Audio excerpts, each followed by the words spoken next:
Time to musk up. Wow. Never ceases to amaze me. What cologne you gonna go with? She gets a special cologne. It's called Sex Panther. It's illegal in 9 countries.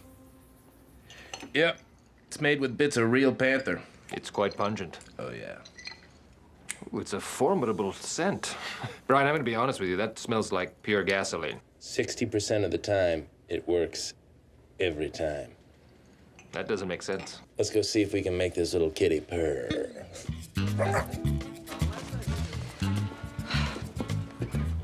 Hey, sweet cheeks. Got an invite I'd like to extend your way. My God, what is that smell?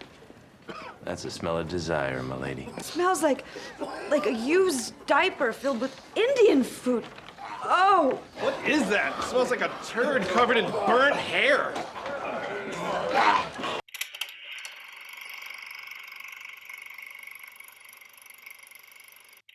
Night Swim is a supernatural horror movie about a former Major League Baseball player forced into early retirement by a degenerative illness, who moves into a new home with his concerned wife Eve, teenage daughter Izzy, and young son Elliot. Secretly hoping against all odds to return to pro ball, Ray persuades Eve that the new home's swimming pool will be fun for the kids and provide physical therapy for him, but a dark secret in the home's past will unleash a malevolent force that will drag the family under into the depths of inescapable terror. Now, if you've seen this movie, you know it's dog shit. And I don't think a lot of people would argue with that, judging on the scores on Rotten Tomatoes and seeing people's reviews online. Now, this may surprise you, but I actually enjoyed this movie when I watched it with my sister. Not because it's a good horror movie, but I'm just a sucker for shitty horror movies that come out in January. But aside from all that, that's not the point that I'm trying to make in this video. What I want to talk about in this video is that I feel like this movie was written by AI. Now, I don't actually have any proof of that, but bear with me as I try to explain it in this video. We're all familiar with this new technology of artificial intelligence that has been taking the world by storm, and with ChatGPT coming out, I mean, it's been awesome. It's really been helping me out with all my homework, my schoolwork, and just really getting me through college. I mean, I don't think I've written a single essay on my own throughout my entire college career. Don't tell my college teachers about that. But aside from it making my student life easier, that doesn't mean that I want studios to be using AI and ChatGPT to write scripts of my movies that I'm gonna watch. Because the big thing with AI or ChatGPT or anything that you want to use as the example is that it cannot create, it can only replicate. That's why the story of this movie feels like I've seen it 100 times before in countless other horror movies. Let's break down the plot into simple terms. A family moves into a new house. Guess what? Weird things start to happen in that house, and weird things start to happen to the family members. So the mom gets concerned, starts to investigate, then finds someone that knows about this haunting stuff, and then that person gives a bunch of exposition and explains to the mom how to defeat it, and then she goes back in the final act to defeat the curse or the haunting. Why is it that I feel like I've seen this countless times before? Oh, that's right, because we have. This sounds a lot like the movie The Ring, for example. What happens in the movie The Ring? Weird things begin to happen. Naomi Watts begins to investigate about the weird things. Then she meets someone who knows about the weird things, who gives a lot of exposition in how to lift the curse, and then the final act, she lifts the curse. Wow, doesn't that sound familiar? And we can run this experiment over and over and over with movies like Insidious, The Boogeyman that just recently came out. I mean, you name it, rinse and repeat, we can do this all day. And I'm not saying that some of those movies are bad, like The Ring is one of my favorite horror movies of all time, as well as Insidious, but they found creative ways to add new elements that we haven't seen before. Like, for example, the idea of the further in the Insidious movies. But that doesn't take away from my point that we've seen this rough outline of a plot countless times before in countless horror movies. And when you start watching a lot of horror movies like myself, it starts to get a little bit exhausting seeing the same thing play out over and over and over, and the magic starts to wear off. And look, writers copy off of other successful movies all the time, so I can't say for sure that it is an AI that generated this script. However, it does feel awfully like a ChatGPT that just took elements from various horror movies of this subgenre and then just put it together in this movie. Because even though imitation is the greatest form of flattery, and maybe in a nutshell this movie's story is similar to other horror movies, but let me go a step further and show you that even specific scenes look like exact copies of other horror movies that I've seen. Take this scene, for example, in the water when the mom is trying to get her child who's falling in the water and making these motions, and this just looks so familiar to a scene that I've seen in another horror movie. Let me think, what is it? Oh yeah, Get Out.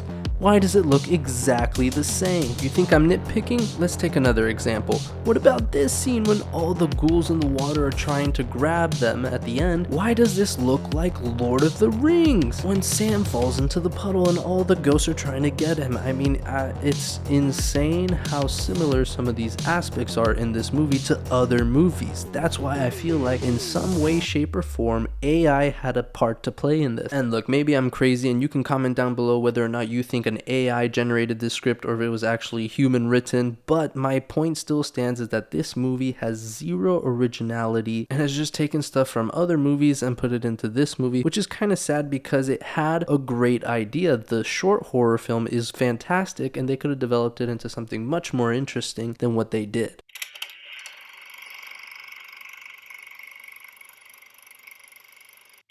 The next thing I want to talk about are the monster designs, because this is truly where I feel like horror movies can really shine through with their creativity. Because let's be honest, it's not like we go to see horror movies for their amazing storytelling or their character development or amazing acting. I mean, I can go on and on and on. Although there are some horror movies that stand out with these qualities, most of the time we go to have a fun time, and where they can really shine through with their creativity is in their monster/creature designs. Think of Predator, think of Alien, or what about the practical effects in The Thing, or the monster in The Relic, for example. These are awesome creature designs that are really creative in their own rights. And you may be thinking, yeah, but Enzo, this is a supernatural horror film. There's no monsters or creatures. Fair point, but that doesn't mean my point doesn't stand. Look at The Nun, for example, in The Conjuring. That is a ghost/demon or ghoul, if you will. That is an amazing original design. And it was so captivating to the audience that it got its own 2 spin-off movies that have racked in a ton of money just because it looks scary as hell. And once again, it's original, it's really creative, and that's where I feel like this movie really fell flat. Because look at the monster designs in this. I mean,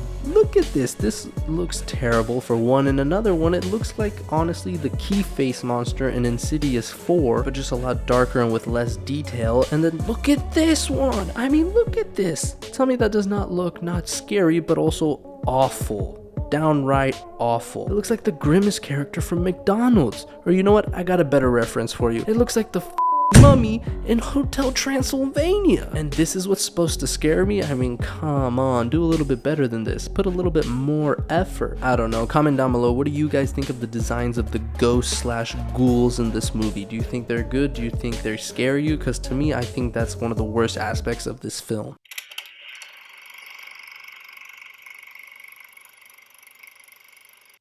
The last thing I want to touch on this video is that don't give us all the scares in the trailer.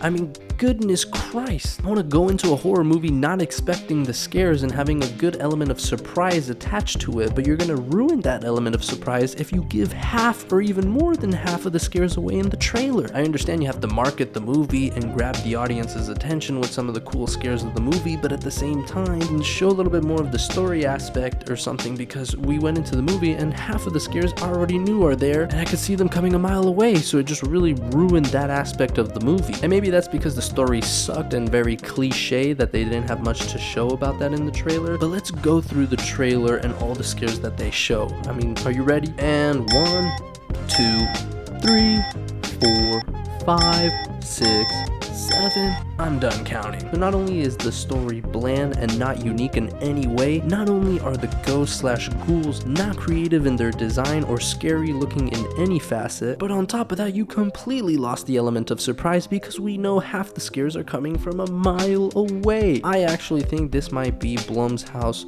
worst horror movie to date. Comment down below if you agree with me or if there's a worse one in your opinion. And obviously that is to be expected in a horror movie that comes out in early January. That's known to be the dump of the worst horror movies, but you know what? I had myself a good time, but at the same time I acknowledge this movie is trash and I probably will never want to rewatch it. I definitely don't want to see a sequel to this, and I'm gonna forget about this in T-1 day, like Jeremy John says. And this is really sad because we're gonna start 2024 not on a strong note in terms of the horror genre. And judging how bad this horror movie was, it kind of lessens my excitement for the next Blumhouse horror movie, which is Imaginary, which I was actually excited for, but judging how bad this is, I have my doubts now. Anyways, guys, let me know what you guys think in the comments about Night Swim. Do you want to see a sequel? And as always, give this video a thumbs up if you enjoyed it. Subscribe if you're not already. And let me know if you guys are into this video essay type of content, or if you like more of the reviews that I've been doing. Let me all know, and I will catch you guys on the next one. Peace.